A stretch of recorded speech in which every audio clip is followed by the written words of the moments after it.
Welcome. In this video, we're going to provide a quick overview of the new buildings and levels features in Paragon.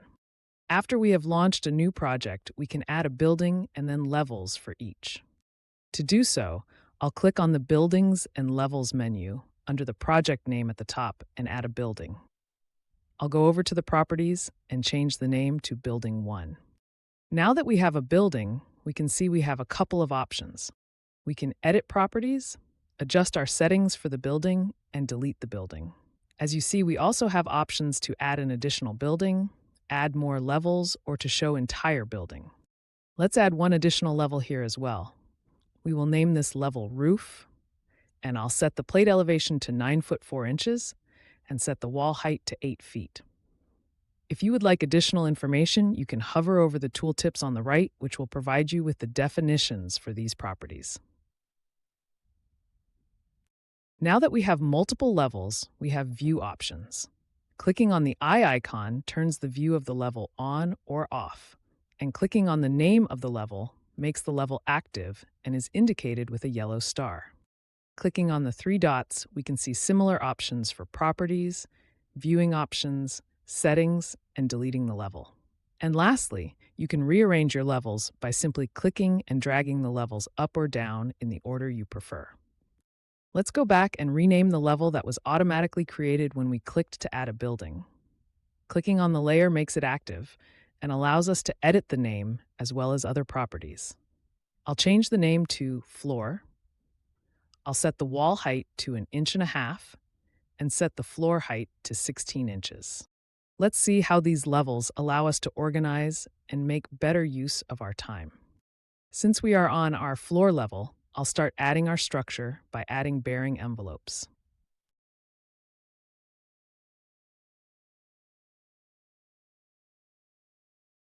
We will set these properties to have the elevations match level settings.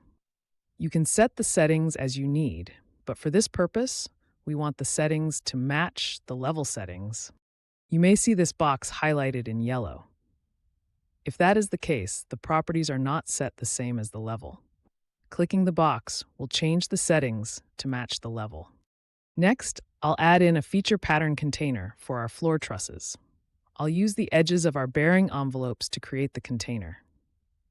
Notice that the container has a top elevation of 1 foot 4 inches, just like the properties we set for this level. Next, I'll add some truss envelopes. I'll want to change the component type to be floor trusses.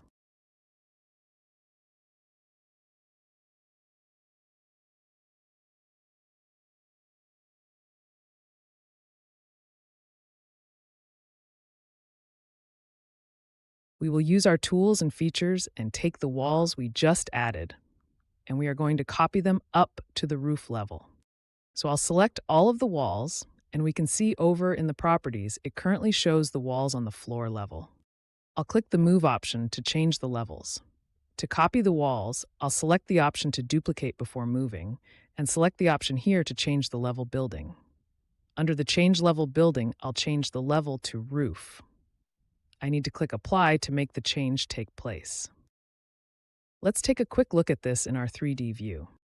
Looking at the properties of the roof level, let's make sure the elevations match level settings so they absorb what the level is set to.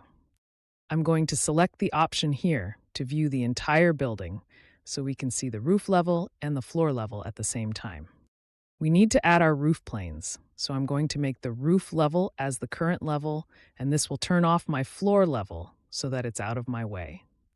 I'll add the roof planes to the newly copied walls to show that copying the walls works as normal.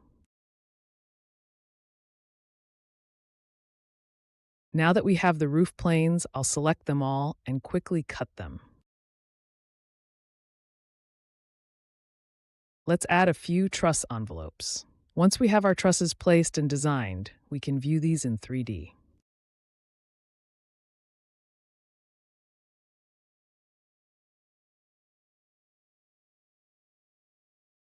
We can turn on and off certain levels to get a better view of what we have on each level.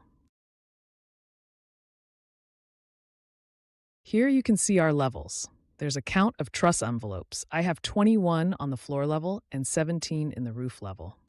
We hope this video has shown you the process and steps of working with buildings and levels, along with the tools and features that you can implement into your daily workflow.